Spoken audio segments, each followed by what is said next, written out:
Okay, this is lesson 41 for 8th grade, and today we're talking functions. My camera is pretty low on battery, so I'm going to have to go quick, but we'll definitely be spending a lot of time on this. So I might not get through the whole thing, but I'll get through as much as I can. Alright, function is a mathematical rule that identifies a relationship between two sets of numbers. A function's rule is applied to an input number to generate an output number. For each input number, there is one and only one output. So in the formula, P equals 4 times S, the input is the side length, and the output is the perimeter. So this is technically the perimeter of a square. So put in the side length of a square, and 4 times whatever that side length is will output your perimeter. So side length, and then gives you perimeter, abbreviate. So it's an input-output scenario. Okay.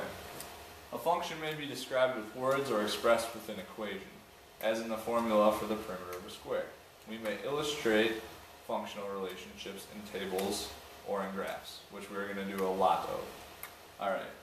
So if we look at different side lengths, let's say we had a square with a side length of 1 of some sort of unit, so 1 unit long. 4 times 1 gives you the perimeter, which is 4. And then we can see that we have coordinates here, where if we call this the perimeter, and this our side length, if we're at 1 for our side length, 4 times 1, we just put this in for S, it gives us what the perimeter is. 4 times 1 is 4. Hence the reason we get this. So over 1 up 4, that gives us our point right there. If we put 2 in for the side length, 4 times 2 is 8. So side length of 2, and we go up to 8. And we can kind of see where these points start to come in, and we can get a straight line. So we were able to graph these functions, and that's definitely where we start getting into some algebraic processes there. Okay? We could keep going too with these, and this would go on forever in the positive direction. Okay. For the perimeter of an equilateral triangle, it's 3 times the length of one of its sides. So equilateral triangle, remember, all the sides are the same length. So whatever your side is, you multiply it by 3, and then you would get your perimeter. So write an equation that expresses this relationship. Use P for perimeter and S for side length. Okay, perimeter then equals 3 times our side length, because as I said before, all of your sides are the same in an equilateral triangle. So multiply the one side by 3, you'll get your perimeter. Alright, choose 4 different side lengths, make a function table that shows the side lengths and the perimeters of the triangle. Alright, so that's where we're going to make a table for letter B here. We'll do side length and perimeter. And let's choose some easy numbers here. If your side length is 1, you go put your 1 in for the S. 3 times 1 is 3. If our side length was 2, 2 times 3 is 6. If our side length was 3, 3 times 3 is 9. If our side length was 4, 4 times 3 is 12. Okay? So these would be some coordinates that we could actually graph, and it says that we should graph these. So let's do that. Here's our 1, 2, 3, 4, 5. And I'm going to graph up to this third one here. And I'll make this a little better here.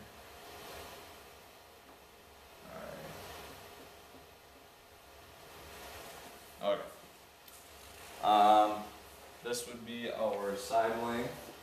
This would be our perimeter. 1, 2, 3, 4. 1, 2, 3, 4, 5. 1, 2, 3, 4. Okay. Good there. Okay. So, If our side length is 1, we go over 1, up 3. If our side length is 2, we're going to go up 6. So over 2, up 6. And we should see a pattern here. Over 3, up 9. 6, 7, 8, 9. And we go right there. Okay? Arrow shows us that we're going to keep going on forever in that direction. And at that same slope, which we will get into slope later. Very soon, actually. And we'll probably, hopefully, use some graph paper for that. I'll have to get some more, but we should be able to. This was 0, 0 right here. If you have a side length of 0, obviously you don't even have a triangle, so your perimeter is 0. Okay. And just so that we can see this, let's take our side length of 3. If we have an equilateral triangle, each side is going to be 3 because they're the same length. 3 plus 3 plus 3 is 9. So that's why the formula works, and that's why we get that function. And if you're a little lost, believe me, I will be going through this slower in class, and we're going to spend more time on it, so don't worry. Okay, let's take a look at this one real quick. I'm just going to say x and y here, okay? X and y are playing a game. When x says a number, y performs an operation with x's number and says the result.